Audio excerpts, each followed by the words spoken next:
আমি এবার তার চুলের মৃত্যুবার্ষিকী করাইতেছি, দেখেন প্লিজ। আচ্ছা, তোমার চুলগুলা এই যে দেখেন, এই যে তার চুল কেটে দিছে, এই যে গোড়ার থেকে। এখন তাকে আস্তে আস্তে পুরাটাই নাড়া করে দেবো। এই যে দেখেন,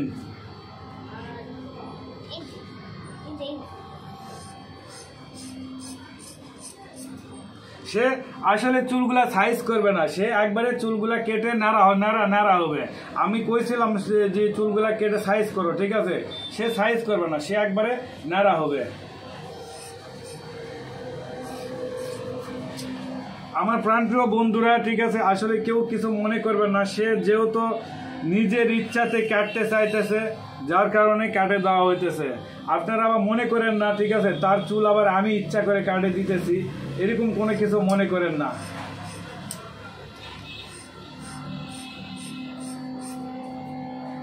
দেখেন, আর কিছুক্ষণের ভিতরে দেখবেন, ঠিক আছে, তাকে চুল কাটলে আসলে কেমনটা দেখায়।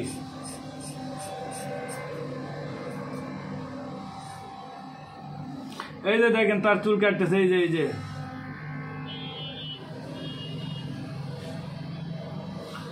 আর কিছুক্ষণ পর দেখবেন তাকে আসলে চুল কাটলে কিরকম দেখায়। সবাই একটু লাইভটা শেয়ার করে দিবেন, ঠিক আছে, আজকে আমি অসময়ে লাইভে আসছি, সবাই একটু লাইভটা শেয়ার করে দিবেন। আচ্ছা, এই সাইডটা থিয়ে দিলে কেমন লাগবে? এক সাইড এরকম থাক আর এক সাইড চুল কাটা থাক। হ্যাঁ, পুরাটাই করে দিতে হবে। আরে এই সাইড থাক।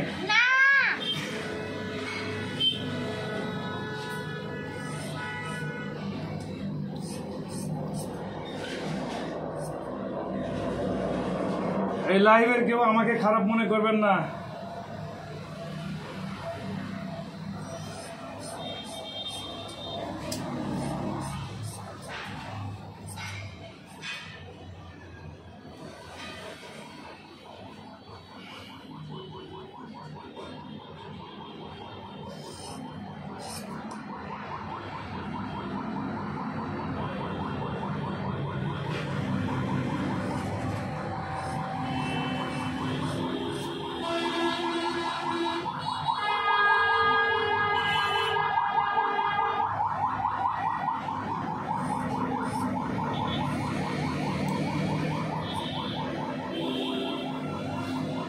আজকে সে নাকি চুল না কাটা পর্যন্ত বলে খাওয়া দাওয়াই করবে না।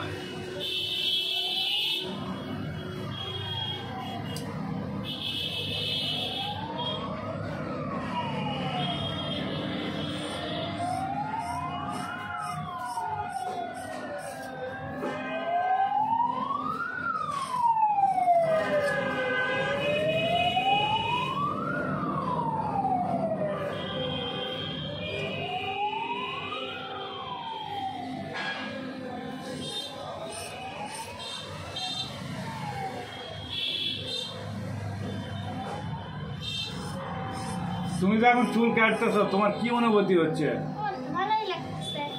হ্যাঁ, তোমার কি ভালো লাগতেছে?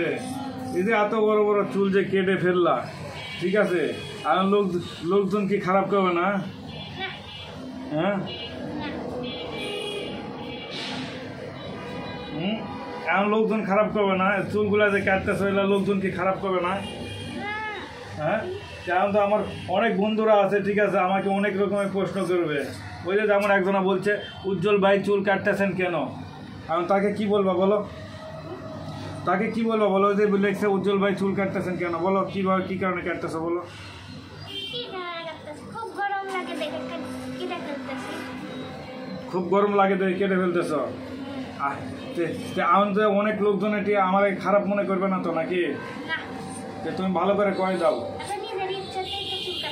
এটা কয়ে দাও, আসলে আমি নিজের ইচ্ছাতে চুল কাটতেছি।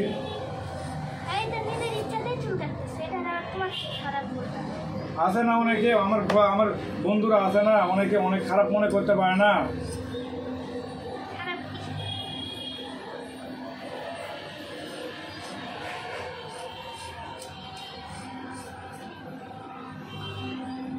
ভাই চুল কাটতেছি আরো 6 মাস আগে, সে বলছিল, ঠিক আছে, 10 তারিখে নাকি